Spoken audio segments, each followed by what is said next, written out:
ni finali, unajua ni mchezo mgumu na kila timu imefanya vile ambavyo inapaswa kuwa. Ni mchezo ambao kwa wengine wanaweza sio wameupenda sana kwa maana haujakuwa na magoli yale, lakini ni mchezo ambao uliamuliwa ndani ya dakika 15 za kwanza. Ndani ya dakika 15 za kwanza, kipi kimekuwa cha tofauti na kipindi cha kwanza Simba kuruhusu magoli mawili kwa haraka? Ni kuchelewa kuingia kwenye mchezo. Kuchelewa kuingia kwenye mchezo. Ulikuwa unasikia mwalimu anasema dakika 20 za kwanza ni muhimu sana kwao. Na ndio kitu ambacho wameshindwa kukideliver. Kwa hii ni mechi ambayo ilikuwa muhimu sana. Kwa wameshindwa kuwapia kwenye mchezo kwenye dakika ambazo zilikuwa crucial sana na imewagharimu katika namna hiyo. Lakini bado goli mbili zinawezekanika kubadili. Mwalimu Fadlu Davis kipindi cha pili amekuwa na utofauti kwa namna gani? Kwa aina ambavyo kipindi cha kwanza amefanya makosa lakini kipindi cha pili amerudi kama amekuwa amejirekebisha. Ni kipi ambacho mwalimu Fadlu aliwasoma RS Berkane? Cha kwanza ni wachezaji wake kurudi kwenye mchezo. Unajua kuruhusu goli si tatizo kwa sababu ni mchezo wa mpira wa miguu. Makosa yanaweza katokea na ukaruhusu goli. Kitu kikubwa tunachosema kwenye mpira una react vipi baada ya kuwa umefanya makosa. Hiyo ndio the most important. Na nadhani walifanya vizuri baada ya kuruhusu goli mbili. Reaction yao ilikuwa ni nzuri na ndio maana iliweza kuwafanya waka maintain mchezo kutokea dakika ya 15 mpaka ya 90. Ukiangalia hapo kuna dakika takriban 75 ambazo zimeendelea. Kwa mwingine ndani ya dakika 15 angeweza kusema huu utakuwa mchezo wa magoli mengi. Lakini umeishia pale pale. Mwalimu Fadlu kupoteza magoli mawili anaweza kama amefanikiwa kwa namna moja ama nyingine. Kwa ukifungwa soka umefanikiwa. Umeshafungwa umepoteza mchezo. Mafanikio yako tunahesabu kwenye nini? Unaelewa vizuri. Kwa si mchezo ambao umekuwa mafanikio sana kwa Simba kwa sababu wamepoteza game.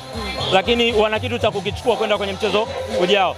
Na Fadlu sidhani kama atakuwa na kazi kubwa ya kueleza wachezaji wake. Ataonyesha tu dakika 15 ambazo walizipoteza. Alafu from there mengine atakuwa anaendelea. Utofauti ulikuwa ni upi hasa? Tukitazama Simba ambayo ilienda kucheza na Berkane msimu wakapoteza pale na hii Simba ambayo imeenda tena kucheza na Berkane msimu huu. Utofauti hasa ulikuwa ni utofauti gani? Utofauti unaanzia kwenye timu kuwa tofauti tu zenyewe. Wachezaji walioenda mwaka unaosemea na waliokuja sasa hivi ni tofauti. Kwa automatically hata Berkane pia wanachezaji wa aina tofauti. Kwa na huu mchezo pia una magnitude tofauti. Hawakuwahi kukutana kwenye finali, ni for the first time wanakutana. Kwa kuna vitu vikubwa vya tofauti. Kwanza mchezo ni stage gani? Cha pili wachezaji wanaounda hivyo vikosi. Ndio tofauti pia ulikuwa unaanzia hapo. Mbali na hapo sasa ni zile nyakati ambazo zilikuwa crucial kwa ajili ya mchezo. Zimetumika vipi katika pande zote mbili za maboksi. Kuangalia asilimia za Simba uwanja wa nyumbani anaporudi. Ndio hii Simba ambapo wanataka uwanja wa Benjamin Mkapa, George Jobu kwa namna ambavyo wanaulilia si Amani kule New Amani Complex Zanzibar. Uwanja wa Benjamin Mkapa Simba anaporudi. Kuna kipi ambacho anatakiwa kufanya kwanza? Sijui sana kuhusu uwanja. Ninachojua kutakuwa na mchezo wa marudiano. Kwa mchezo wa marudiano ni muhimu wao kupata goli mbili kwanza. Kabla ya story nyingine yoyote. Beli ya kupata goli mbili maana yake game imeisha. Kwa hiyo wanapaswa kupata goli mbili kwenye mchezo unaofuata ili mengine yafuate.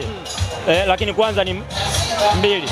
Na kwa kusema hivyo maana yake jambo ambalo ni la lazima kwa Simba game inayofuata ni kuweka mpira wavuni, kitu ambacho leo hakijafanyika. Mpaka dakika 70 ngapi 80 nao unaona takwimu inatoka kwamba hamna shot on target.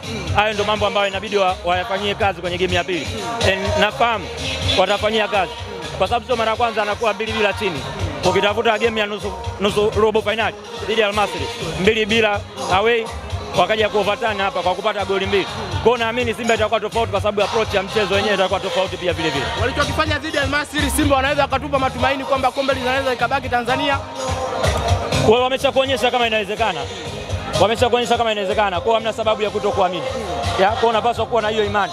Ndio maana nilikwambia watu wanaanza kuiangalia kwamba lazima apate goli tatu. Hamna ulazima kupata goli tatu. Pata mbili mchezo uwe sawa. Alafu kanuni zingine zitafuata. Kwa hiyo tusianze kuhesabu tatu. Tusianze kuona kama tatu ni lazima.